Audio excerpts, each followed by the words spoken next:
আপনার ওয়াইফে আপনার ওলি এই দূরে তো মানে না, মানবো কেমন? খাইছত খারাপ তো, খাইছত খারাপ। এবার আইলের তো গরু লইয়ে নাম তলেছে, গরুয়ে দৌড় দিছে, তো গরুর আর দড়িয়ে ছাড়ে দিলে তো সারে এটা দৌড়ে বইয়ে রয়েছে কীর্তি অহন তেজে গরুর দড়িত বইয়ে রয়েছে, আর গরু তো জুড়ে দৌড় যাচ্ছে, গরুর লোকে বেড়া পারে এই দড়ি দৌড়ে দিয়ে হাসপান খাইয়া পড়ে আডু মাডু এটা এসারেত করে লুঙ্গিটা না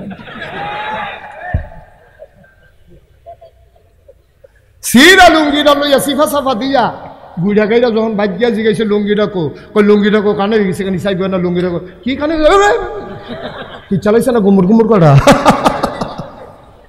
এই খচ্চতার মানুষের আল্লাহ এই বেরিয়েতে অলি স্বীকার করবো কেমনে? কথায় কথায় গোরান দিয়ে খিচালায় বহে ফিটে ধরাইলা গুমুর করে কিন দিয়া আসেনি রে খেচ্ছ, আমরা এগুলো বুঝাইতে নাই ওই হুদা আসেনি কি একটা ধমাধম যায় রাইতে না শোনা যায়। আহারে মুসলমান রে, আহারে মুসলমান, আহারে মুসলমান। ভাই কুদ্দুর চিন্তা করে নো, কুদ্দুর চিন্তা করে এরকম খারাপ বেড়ে আগেও আছে, এর লেগে কোনো এমনি ধরে ধরে কই নিয়েছে না। ওমরের জমানায় এক সাহাবার বউ আছিল সেতা, এবার লোকে খালি কথায় কথায় তর্ক করে, আবার তুমি যে আমার লোক এমন করো, আমি বললাম উমরের থেকে বিচার দিলাম কত ধরে রাখছে কেন? এবার বুঝেন বেডিরা কত সেতা, আপনি কি আমি ধরে রাখছি বিচার দিলে দিবে না না গিয়া। এবারে চিন্তা করলো কই আলাইছি না পারুই কেমনে, এবারে বাড়িয়া গেছে উমরের বাড়ির গাড়াত গিয়া, সেটা দেখে উমরের গড় আরো আগুন জ্বলতে আছে। এবারে কয়জন মাশাআল্লাহ আমরা কি তো যদি বিচার দিতাম ইসলাম, তারা গড় দিয়ে আরো আগুন। এবার বেড়ায় ফিরা জাগিয়ে তুলেছিল নবীর সাহাবা, উমরেও ঘরের বাড়িয়া দেখে একটা লোক জাগিয়ে ডাক দিয়েছে, ও শুননা যায় কই আসলাম? পাইছিলাম তো আপনার কাছে। কই কে রে আসলাম? কয় না সারবো। কয় কি সারবো? কেন বুঝইছো তো আমরা আপনার হাতে ভালো আছি মাশাআল্লাহ। করে কি তা আসলে কে রে আসলে এটা কইতে পারো না? কয় না আসলাম বউয়ের ব্যাপারে বিচার দিতাম, আইয়া দেখি যে আমরা করো রোজ আপনারা করো আগুন। তামা তামা হয়ে যায় কি আর বিচার দাম ভাইয়া যে গিতে আছি ভালো আছি ওনাকে ঘর গিয়ে মিল দিয়ালাম চিন্তা করছি। ডাক দিয়া যখন জিগাইছেন কথাটা কইয়ে যায়, আমার দি মন্ডায় কয় বউয়ে যখন বাড়াবাড়ি করে মারতাম মন্ডায় কয় আপনি উমরের কি রাগ হয় না? আপনার ওয়াইফ আপনার লগে যেমনি কথা কয় আপনার সেট উড়ে না? কয় সেট দৌড়ে মাঝে মাঝে তো নিয়ত কইরালাই। কয় নিয়ত পরে ভাঙেন কেমনে? নিয়ত কইরা সেটা নিয়তটা পরে কেমনে ভাঙেন? কয় চিন্তা কইরা দেখলাম এই বেডিটারে কোনো আমি চিনতাম না, এই মহিলারও আমারে চিনত না। কেমনে কেমনে বিয়ার পয়গাম গেছে, 3 বার মাত্র আমি কবুল কইছি, বেডিয়ে কবুল কইছে। আমি তো কিচ্ছু সারণ লাগছে না রে। আমার ওয়াইফ বিয়া বওয়ার কারণে তার বাড়ি ছাড়ছে, তার ঘর ছাড়ছে, তার আব্বা ছাড়ছে, তার আম্মা ছাড়ছে। যেই বালিশটাত মাথা রাখা ঘুমাইতো বালিশটাও বাপের বাড়িতে রাখা আইছে। যেই বান্ধবীরারে লইয়া খেলতো বান্ধবীরারও কাউরে আনতে পারে নাই। যেই বাসুন্ডার মধ্যে বইয়া খাইতো বাসুন্ডাও ফালাই দিয়ে আইছে। এই মহিলাটা আমার সাথে কবুল করার কারণে আব্বা ছাড়লো, আম্মা ছাড়লো, বাড়ি ছাড়লো, ঘরে ছাড়লো, ভাই ছাড়লো, বোন ছাড়লো, মাথার বালিশ ফালাইলো, খাবারের প্লেট ছাড়লো, বান্ধবীদেরকে ফালাইলো। যেই মহিলারা 3 বার কবুল করার কারণে সব কিছু ছাইরা আমার লগে আইলো, আমি বুঝি এবিডির দিকে তাকাইয়া মনের জিদরা একটু ছাড়তে পারি না।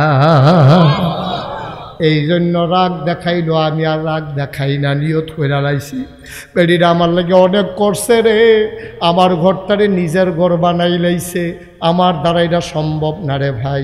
ও মুসলমান, এই 3 দল মানুষ নবীর বিরোধিতা করলো, আজও 3 দল মানুষ ইসলাম কায়েমের পথে বাধা হয়ে দাঁড়ায়। আজও 3 দল মানুষ এই ইসলাম কায়েমের পথে বাধা হয়ে দাঁড়ায়। বাংলাদেশে বুদ্ধিজীবী নামের একদল লোক কলঙ্ক, তারা আগের সরকারের আমলে এই কারবার করছে। অহনো তারা দেখবেন কায়দা কইরা তারা কথা কয়, প্যাকেট কইরা কইরা ধরন যায় না। আমরা তারা তো আটকা কই আলায় দেখা ধরা ফইরা যায় গায়। তারা বড় বুদ্ধি খাড়াইয়া খাড়াইয়া কথা কয়। তারা ভাত খায় বাংলাদেশও, কুলি হালায় গিয়া ইন্ডিয়া। বুদ্ধিজীবী নামের কলঙ্ক এই অসভ্যের দলে আমি খেয়াল করে দেখি সব সময়। এই স্বাধীনতার 53 বছর অতিবাহিত হয়ে 54 বছরে পরে গেল, আমরা খেয়াল করে দেখলাম এই বুদ্ধিজীবী নামের যারা কলঙ্ক, তারা সব সময় কথা বলতে গেলেই ইসলামের বিরুদ্ধে কথা বলে, ঠিক কিনা বলে? তারা কথা বলতে গেলেই আলেম ওলামার বিরুদ্ধে, মাদ্রাসার বিরুদ্ধে কথা বলে।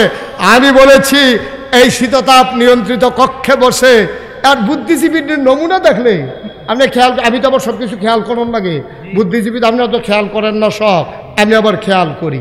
এই যে বাংলাদেশে যত বুদ্ধিজীবী আছে দেখুন সবটির তালুকা চলা, একটা তো চুল নেই। আমি অনেক গবেষণা করলাম, বুঝলেন ভাই, যে এই বুদ্ধির লোকে চুলেরও তো শত্রু থাকে রে, যে বুদ্ধি থাকলে চুল তখন যেত না, কারণ বাকিটা আমি অনেক গবেষণা, অনেক কিতাব টিতাবও বিচারছি, পাই না, গুগলে সার্চ দিছি, দেখি আইয়া না। পরে শেষ পর্যন্ত আমি গবেষণা করে নিজে নিজে বার করলাম, আমার মনে হয় বুদ্ধি গুতাইয়া এই অসুখের চুল বেলায় আলগা করে লাগছে, কেন ঠিক কিনা কও? কথা কইতে লইলে ইসলামের বিরুদ্ধে কথা আইয়া পড়ে, কথা কইতে লইলে আলেম ওলামার বিরুদ্ধে কথা কয়। এই যে শুধু ঢাকাতে আছে, এলাকাত নাই তা না, এলাকার ভিতরেও দেখবা কর্তৃ আছে, ইমাম সাহেবরা দেখলে মস্কারা করে, শরীরটা দেখলে মনে হয় চুলখানি উঠতেছে গেতা, আসেনি রে খেলবা? খেলাধুলার কম খেলছো না, অনেক খেলছো।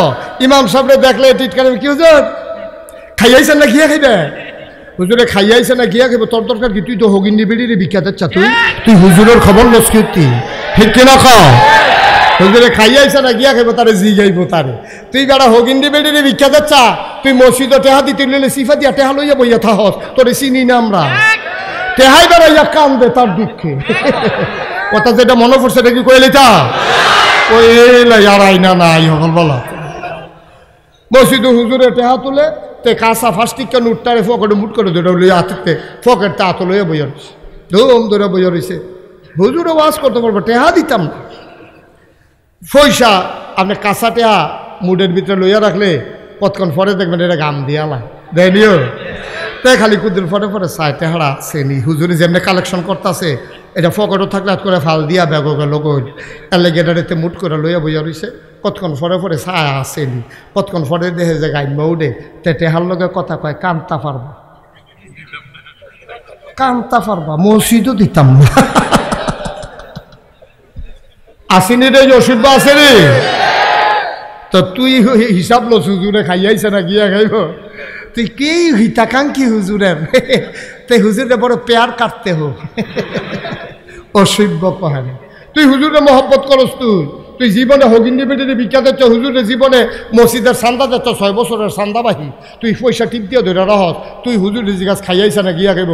হুজুরে খাইয়াইছে না গিয়া খাইব, তোর দরকার কি? আবার হুজুরের শরীরে যদি কুতুর মহড়া হয়, আবার আমরা তারা টিটকারে মেরে কে যার দরজা দিয়ে ঢুকেননি। হুজুরের দরজা দিয়ে ঢুক বানাইলে, বেড়াঘাটটা ঢুক বানাইলে, উফরি দিয়ে টিন খুলে দুপুরে পড়বো, তোর সমস্যা কিতা? আসিনি অসিদ্ধ? অনেক করেছো তোমরা, তামাশার শেষ আছে, সব কিছুর একটা শেষ আছে। কোরআনের হাদিসের কথাগুলো আমার আলেম যখন বলেছে মিম্বারে বসে, তোমরা আমার ইমামের চাকরি খেয়ে ফেলেছো, ঠিক বলো? তোমরা কম করো নাই।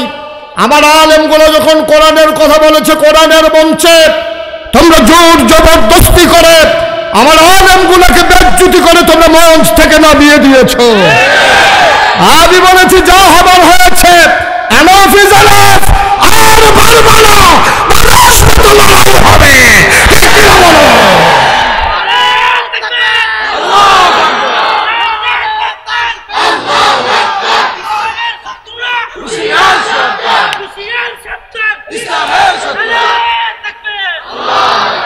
সবাই পড়ে না আমিন। ওই যে বুদ্ধিজীবীর কথা কইছিলাম যে এটান দিয়ে এমনি ফাইতেন না। আমি দাউদকান্দি বাফিলো যখন কইছি এটান দিয়ে অসুবিধার দল ইসলামের বিরুদ্ধে কথা কয়, এক বুড়া বেড়া ফাল দিয়ে খেয়ে করতে কৌ, আমি তার এখন ফাইবে নহন তে কৌ, এবার তার যেই নমুনা ছিল ফাইলে তারে থুতাইয়া গোসল করাইলে লইল, পানি লাগলো না।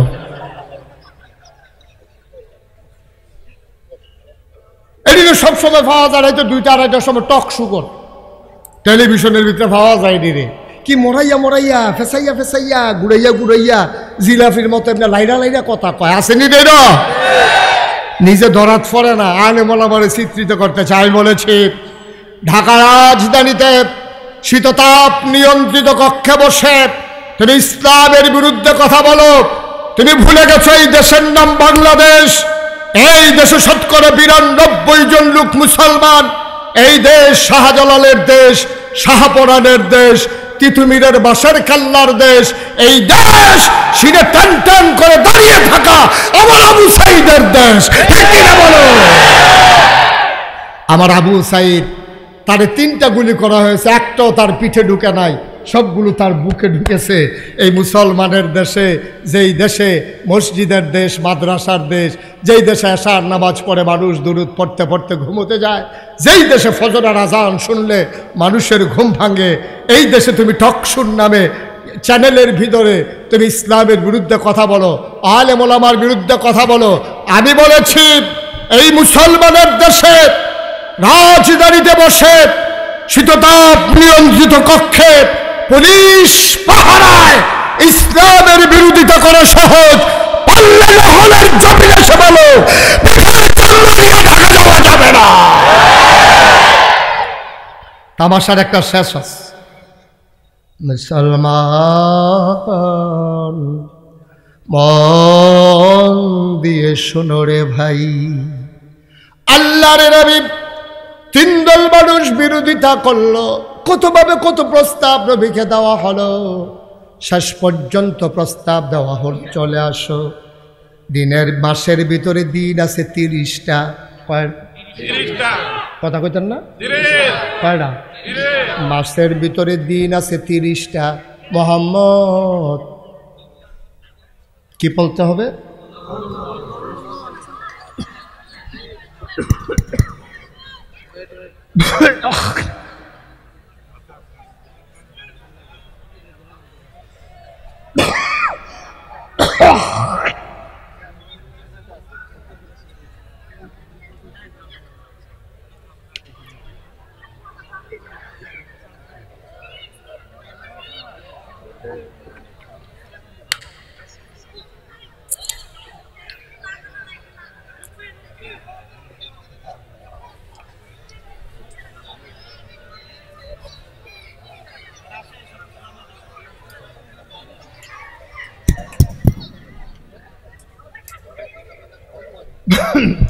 সবাই পড়েন আমিন।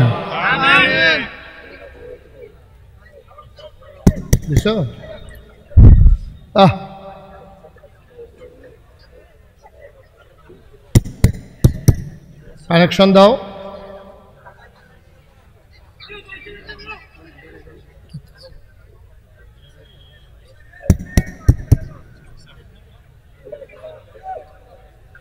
জি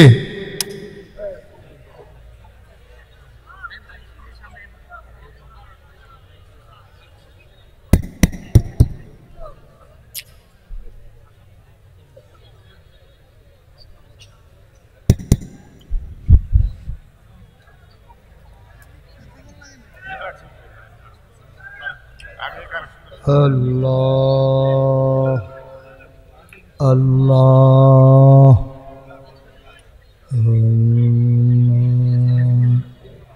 আল্লাহ। বারবার ইশারা দিচ্ছ কেন? এই ছেলে,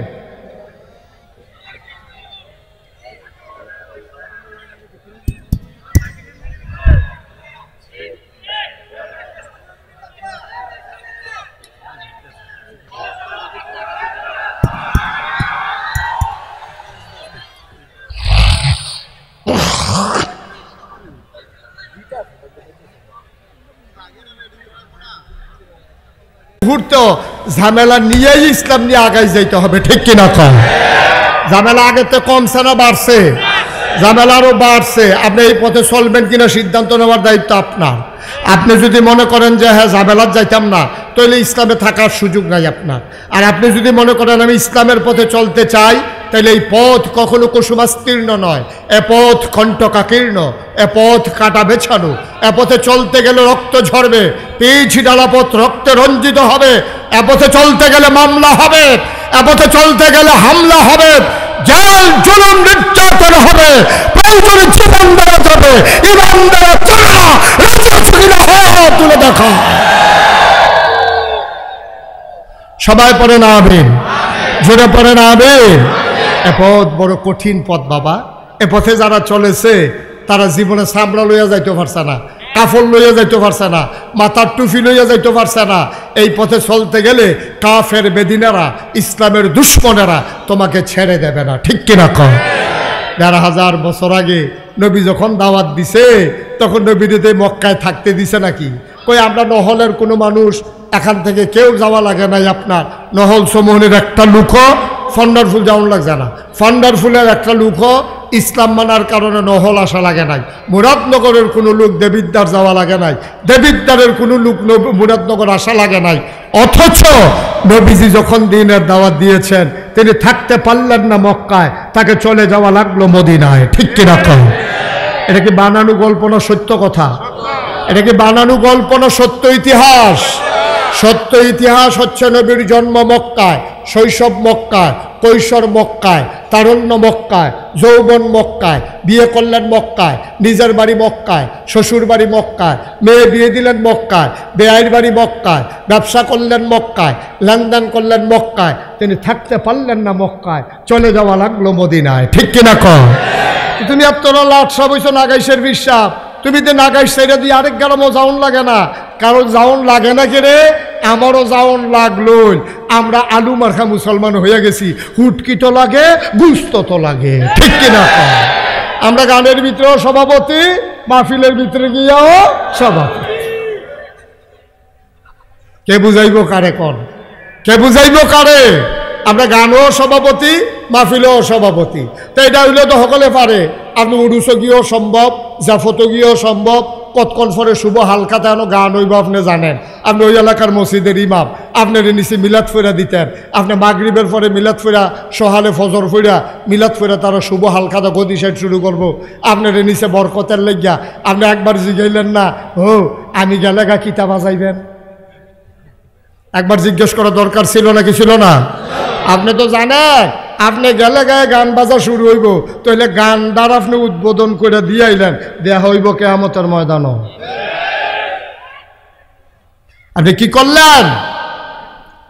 ফ্যাট মাটিত লাগাইয়া থাকেন, কামলাতে আমফাতা সাবাইয়া খাইয়েন, কাম লাগলে টিউবওয়েলের পানি খাইয়া থাকেন, তারপরেও সুদখুরের বাইর, ঘুষখুরের বাইর দাওয়াত খাবেন না। সবাই কোন আমিন?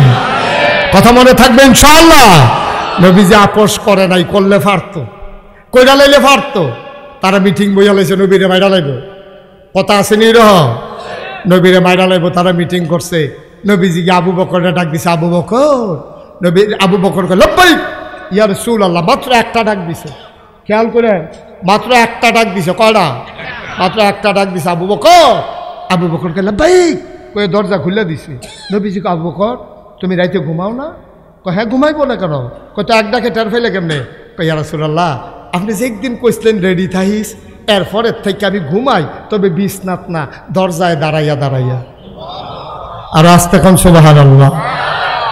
আমি ঘুমাই, বিছানায় যাই না, ঘাড়ো ঘুম হয়ে যাবে।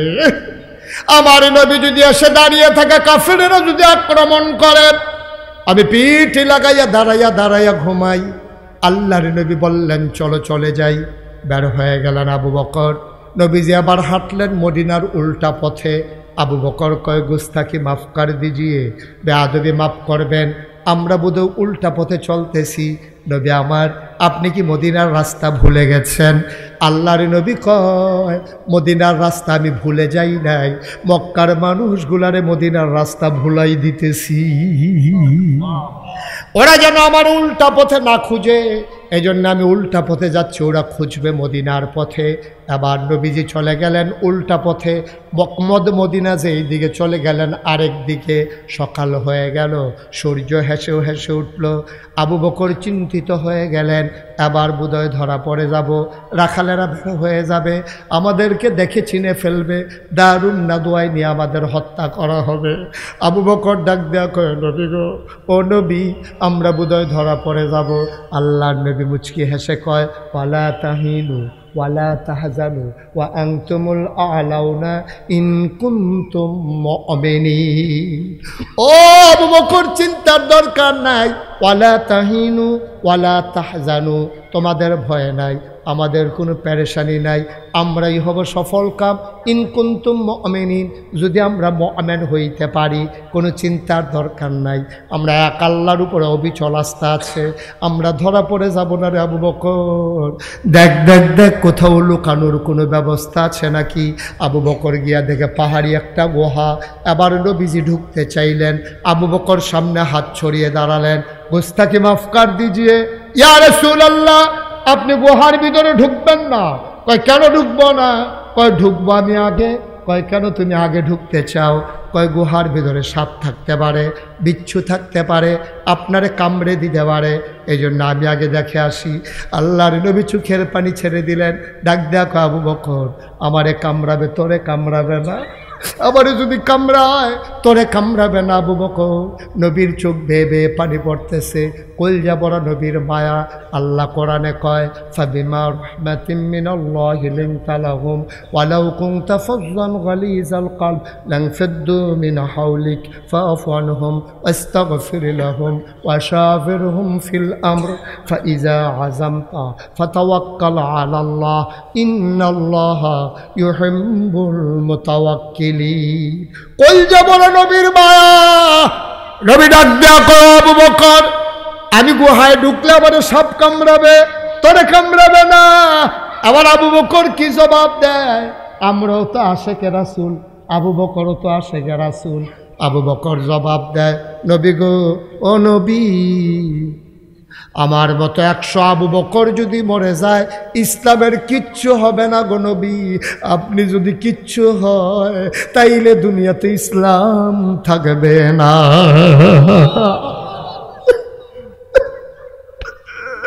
আমার মতো 100 আবু বকর যদি মরে যায় কিচ্ছু হবে না ইসলামের। আপনি না থাকলে ইসলাম থাকবে না গো নবী, আমাকে আগে যাইতে দিন। আবু বকর আগে ঢুকলেন, সব দেখে শুনে তিনি বাইরে এসে বললেন, আহলান সাহলান মারহাবা, মোস্ট ওয়েলকাম, এই গুহার ভিতর আপনাকে স্বাগতম। নবী ঢুকলেন, বললেন মাশাআল্লাহ সুন্দর গুহা। আবু বকর ক্লান্ত পরিশ্রান্ত দেহ, একটু আরাম নিতে মন চায়। আল্লাহর নবী বললেন, আর আবু বকর আসন পেতে বসে গেলেন। আল্লাহর নবী কুলে মাথা রেখে শুয়ে পড়লেন, আলতো করে হাত বুলিয়ে দেয় আবু বকর, চুলের মাঝে বিলি কেটে দেয়। আবু বকরের আদর পেয়ে নবী ঘুমিয়ে পড়লেন।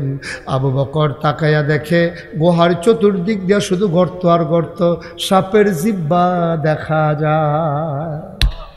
আবু বকর মাথার পাগড়িটা ছিললেন, টুকরা টুকরা করলেন, টুকরা টুকরা করে সবগুলো গর্ত বন্ধ করলেন।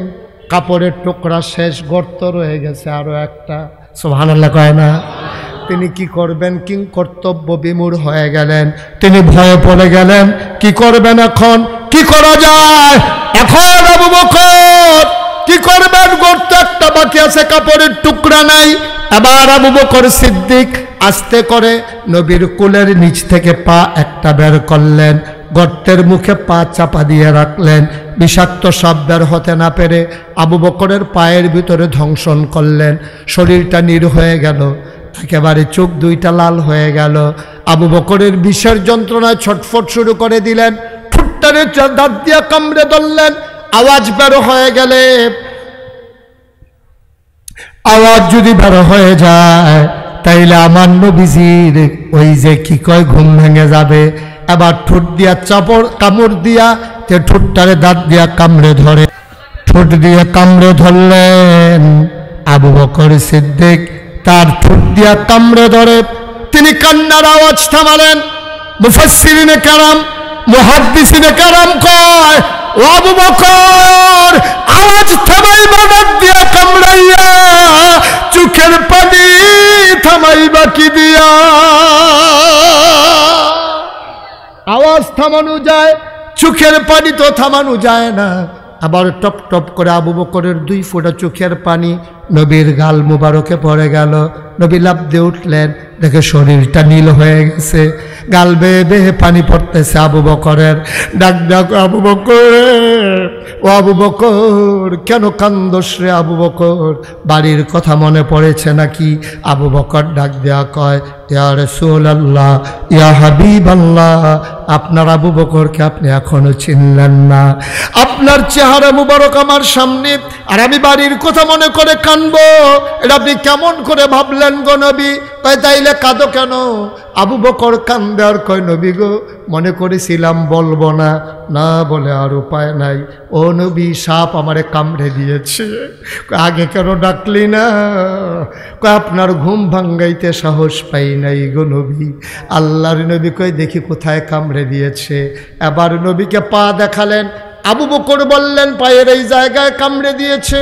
আল্লাহর নবী আঙ্গুল দিয়ে জিহ্বা থেকে একটু লালা লাগালেন। লালাটা নিয়ে আবু বকরের পায়ের ভিতরে যেখানে সাপ কামড়ে দিয়েছে ওই জায়গায় একটু লালা লাগাই দিলেন। আবু বকর কয়, পাটা আমার এমন আরাম পাইল, সারাটা শরীর কখনো বা ব্যথা হয়েছে, মৃত্যুর আগ পর্যন্ত এই পা যে আরাম পাইছে, আমার কোনো অঙ্গ আর আমার দেহের এত আরাম পায় না। নহল চৌমোহনীর লোক কোনোদিন মুশতাক ফয়েজি তোমাদের কাছে আসে নাই, আর কোনোদিন আসবো কিনা জানি না। 34 বছর মুশতাক ফয়েজি বাংলায় বাংলার বাইরে মাহফিল করে।